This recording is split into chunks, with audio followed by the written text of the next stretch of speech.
South ఇండియాలోనే అతి తక్కువ ధరలకి రత్నాలనందించే ఏకైక సంస్థ 6JVR.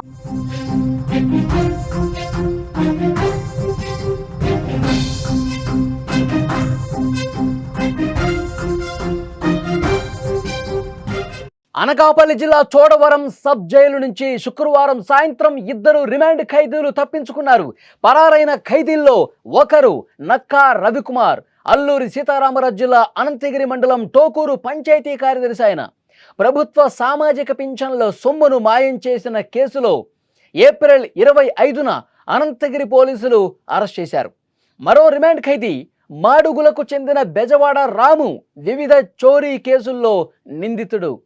2 నెలల క్రితం మాడుగుల మండలంలో జరిగిన బంగారం దొంగతనం కేసులో జూలై 23న మాడుగుల పోలీసులు అరెస్టు చేయడంతో రిమాండ్ ఖైదీగా ఉన్నాడు.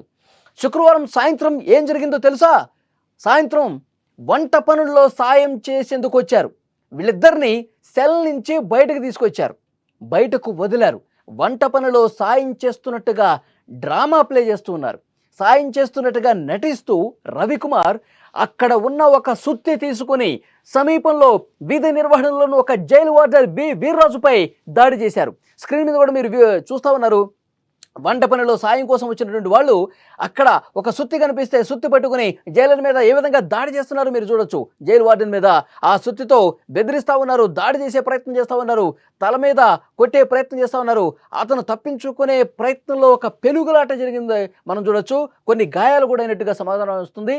వీర్రాజు పడిపోవడంతో అతని వద్ద ఉన్నటువంటి తాళాలు లాక్కుని ఇద్దరూ కూడా జైలు గేటు తెరుచుకుని పారిపోయినటువంటి పరిస్థితి ఉంది.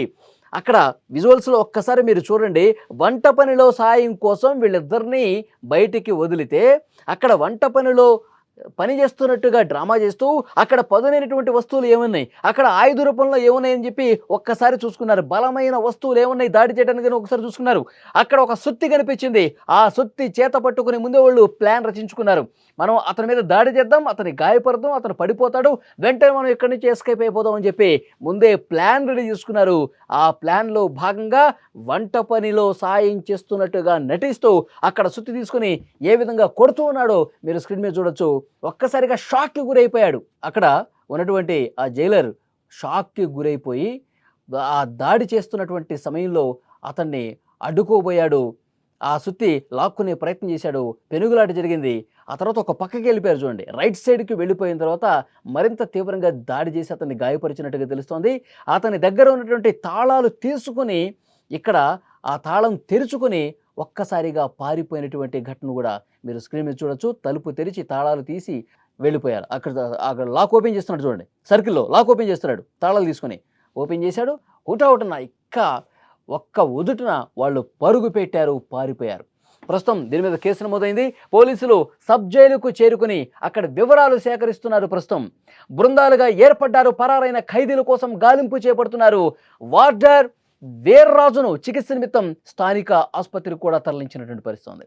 జిల్లా ఎస్పీ తుహిన్ సిన్హా శుక్రవారం రాత్రే సబ్ జైలును సందర్శించి సిబ్బంది నుంచి వివరాలు తీసుకున్నారు.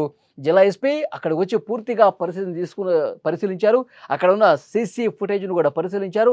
సీసీ టీవీలో అక్కడ రికార్డ్ అయినటువంటి దృశ్యాలు కూడా మొత్తం చూసుకున్నారు. ఏ విధంగా వాళ్ళు సుత్తి తీసుకొని కొడతా ఉన్నారు, దాడి చేసే ప్రయత్నం చేశారు, ఆ తర్వాత తాళాలు లాక్కుని ఏ విధంగా పారిపోయారు, ఇవన్నీ కూడా చాలా క్లియర్గా అక్కడ ఉన్నటువంటి సీసీ కెమెరాలో రికార్డ్ అయినటువంటి పరిస్థితి ఉంది. జిల్లా ఎస్పీ అదంతా పరిశీలించిన తర్వాత ఎవరైతే అక్కడ వార్డెన్ ఉన్నాడో, గాయపడినటువంటి అధికారి ఎవరైతే ఉన్నారో అతన్ని పరామర్శిస్తున్నటువంటి పరిస్థితి ఉంది. అతని నుంచి వివరాలు కూడా తీసుకుంటున్న పరిస్థితి ఉంది. ఇద్దరు దొంగలు ఏ విధంగా తప్పించుకున్నారో చూస్తే అసలు ఎలాంటి ఒక భయకంపితమైనటువంటి వాతావరణం అక్కడ ఉందో అర్థమవుతుంది. వాళ్ళు అప్పటి వరకు చాలా బాగా నటించారండి. అంతకు ముందు కూడా ఈ విధంగా వంట పనిలో సాయం కోసం లేదంటే ఇంకో పనిలో సాయం కోసం వాళ్ళు పిలుస్తూ ఉంటారు, పనులు చేపించుకుంటూ ఉంటారు, మళ్ళీ జైలు లోపలికే తరలిస్తూ ఉంటారు. కానీ అంది వచ్చినటువంటి అవకాశాన్ని మనం వదులుకోవద్దని చెప్పి ముందే వీళ్ళు ప్లాన్ చేసుకున్నారు. రేపు ఎలాగో మనల్ని పిలుస్తారు, పలానా పని చేయమని చెప్తారు, మనల్ని బయటికి తీసుకొస్తారు, ఆ పని చేయించుకుంటారు. ఆ సమయంలోనే అక్కడ ఒకడే ఉంటాడు వార్డెను. ఆ వార్డెన్ని మనం ఏదో రకంగా అతన్ని బెదిరించో దాడి చేసో అతని నుంచి తప్పించుకుంటే మనం ఈజీగా ఎక్కడి నుంచి ఎస్కేప్ అయ్యవచ్చు, ఈజీగా ఎక్కడి నుంచి మనం పారిపోవచ్చు.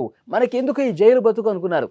ఇద్దరు ఖైదీలు, ఒకడేమో పంచాయతీ కార్యదర్శిగా పనిచేసిన వ్యక్తి ఈ సామాజిక పెన్షన్లు ఏవైతే ఉంటాయో ఆ పెన్షన్లు ప్రజలకు అందాల్సిన పెన్షన్లు అందించకుండా వాటిని కొల్లగొట్టి తన సొంతానికి వాడుకున్నటువంటి దొంగ ఒకడు.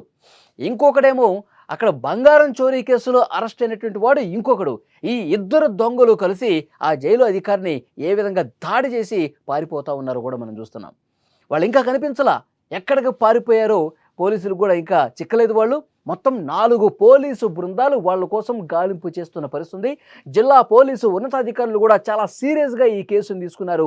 ఎస్పీ అక్కడికి వచ్చారు, సంఘటన స్థలానికి వచ్చారు, అక్కడ పరిస్థితిని పూర్తిగా పరిశీలించారు, సీసీ ఫుటేజ్ని పరిశీలించారు, గాయపడ్డటువంటి ఆ జైలు వార్డును కూడా పరామర్శిస్తున్నటువంటి పరిస్థితి కనిపిస్తోంది. అతని నుంచి వివరాలు సేకరిస్తున్నటువంటి విజువల్ కూడా మీరు స్క్రీన్ మీద చూడొచ్చు. ఇద్దరు దొంగల్ని పట్టుకోవడానికి ప్రస్తుతం తీవ్రంగా వెతుకుతున్న పరిస్థితి. అంటే వాళ్ళు దొంగలు, వాళ్ళు జైల్లో ఉన్నప్పటికీ కూడా దొంగ బుద్ధి మార్చుకోవాలా. వాళ్ళు మళ్ళీ ప్లాన్ల మీద ప్లాన్లు వేశారు. ఇద్దరు తోడు దొంగలు కలిసిపోయారు, మనం తప్పించుకుందాం, అక్కడ ఒకడే వాడని ఉంటాడు, అతన్ని కొట్టో తిట్టో లేదంటే చంపో మనం వెళ్ళిపోవాలి అని డిసైడ్ అయిపోయారు. సో అందుకే ఇంత బరితెగింపుగా అక్కడ ఏది దొరికితే దాన్ని తీసుకుట్టే ప్రయత్నం. అంటే అధికారులు అంటే వాళ్ళకి అసలు భయం ఉందా? వాళ్ళు పారిపోయే ఉద్దేశం ఒక ప్లాన్ ప్రకారమే ఇది చేసినట్టుగా కనిపిస్తోంది. సో షూర్గా పోలీసులు ఈ విషయాన్ని కూడా పరిశీలించారు, వాళ్ళని పట్టుకునే ప్రయత్నం జరుగుతుంది. వాళ్ళని పట్టుకున్న తర్వాత ఇంకా సీరియస్ సెక్షన్స్ పెట్టి ఇంకా చాలా సంవత్సరాల పాటు వాళ్ళు జైల్లోనే మగ్గే విధంగా ప్రయత్నం జరుగుతుంది ప్రస్తుతం.